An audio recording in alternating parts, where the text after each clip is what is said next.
Assalamualaikum warahmatullahi wabarakatuh. Saya Hana Restika, NIM J1B091030.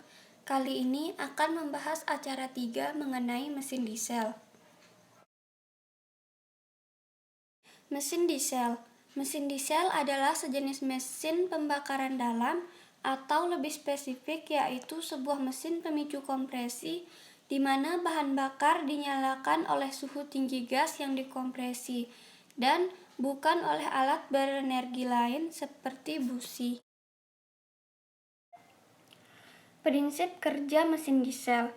Prinsip kerja mesin diesel adalah merubah energi kimia menjadi energi mekanis. Energi kimia didapatkan melalui proses reaksi kimia atau pembakaran dari bahan bakar solar dan udara di dalam silinder. Adapun prinsip kerja mesin diesel 4 tak sebagai berikut. Yang pertama ada langkah isap. Berawal dari posisi piston yang berada pada titik mati atas, piston akan bergerak turun dan meningkatkan volume silinder. Pada waktu yang bersamaan, katup masuk terbuka sehingga udara masuk ke dalam silinder. Ketika piston berada pada titik mati bawah atau TMB, volume silinder berada pada kondisi maksimum, yaitu volume piston ditambah volume kompresi. Yang kedua, langkah kompresi. Pada langkah ini, katup masuk dan katup buang tertutup. Piston bergerak naik dan mengopresi udara yang telah masuk ke dalam silinder hingga mencapai rasio kompresi mesin. Ketika langkah kompresi telah selesai, bahan bakar diinjeksikan pada tekanan yang tinggi ke dalam udara terkompresi yang berada dalam temperatur yang tinggi. Ketika piston berada pada posisi TMA, volume silinder yang terbentuk merupakan volume kecil. Yang ketiga ada langkah usaha. Pada langkah ini, katup masuk dan buang masih tertutup. Pada akhir langkah kompresi, pompa bahan bakar bertekanan tinggi menginjeksikan sejumlah bahan bakar dengan ketentuan sempurna ke dalam ruang bakar yang berisi udara panas yang dikompresikan. Bahan bakar terbagi sangat halus dan bercampur dengan udara panas. Karena udara yang tinggi, maka bahan bakar langsung terbakar akibat tekanan naik dan piston bergerak dari TMA ke TMB. Yang terakhir ada langkah buang. Sebelum piston berada pada TMB atau titik mati bawah, katup buang terbuka.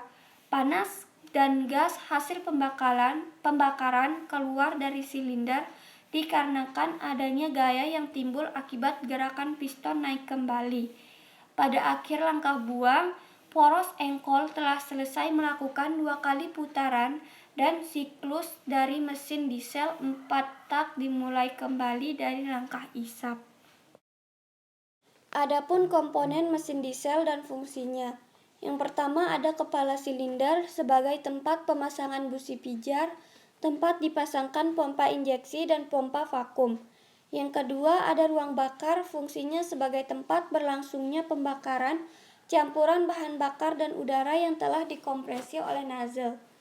Yang ketiga ada torak atau piston, fungsinya untuk menerima tekanan dari hasil pembakaran yang berlangsung di dalam ruang bakar.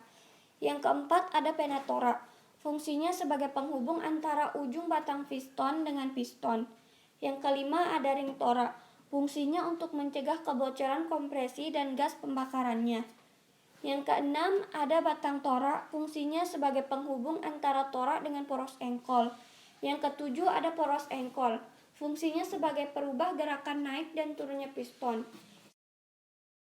Selanjutnya ada bantalan jurnal, fungsinya untuk membantu oli masuk ke bagian dalam blok silinder. Adapun gigi timing, fungsinya sebagai pengatur penginjeksian campuran bahan bakar dan udara serta untuk mengatur pembukaan dan penutupan klip secara tepat. Roda poros, fungsinya sebagai perata putaran poros engkol yang berubah-ubah akibat adanya tingkat pembakaran di ruang kerja yang akan berlangsung setiap 1 kali putaran poros engkol. Klip fungsinya untuk memasukkan dan mengeluarkan gas hasil pembakaran dengan cara membuka dan menutup. Sedangkan poros NO fungsinya untuk membuka dan menutup katup sesuai dengan urutan timing pengapian. Dan yang terakhir ada pengatur atau governor. Fungsinya sebagai penjaga putaran mesin di kecepatan tertentu sesuai dengan keinginan. Selain komponen beserta fungsinya, mesin diesel juga memiliki kelebihan dan kekurangan, di mana kelebihan yang pertama yaitu lebih tangguh jika dibandingkan dengan mesin bensin karena torsinya tinggi. Yang kedua, hemat akan bahan bakar. Yang ketiga, harga bahan bakarnya relatif murah. Dan yang keempat, umur mesinnya lebih panjang atau tahan lama. Sedangkan kekurangannya yang pertama, menimbulkan suara yang bising. Yang kedua, harganya mahal. Yang ketiga, sistem injeksi bahan bakar harus benar-benar presisi. Dan yang keempat, membutuhkan motor starter yang besar karena tekanannya yang besar. Dan juga baterai harus berkapasitas tinggi. Sekian yang dapat saya sampaikan, kurang lebihnya mohon dimaafkan. Assalamualaikum warahmatullahi wabarakatuh.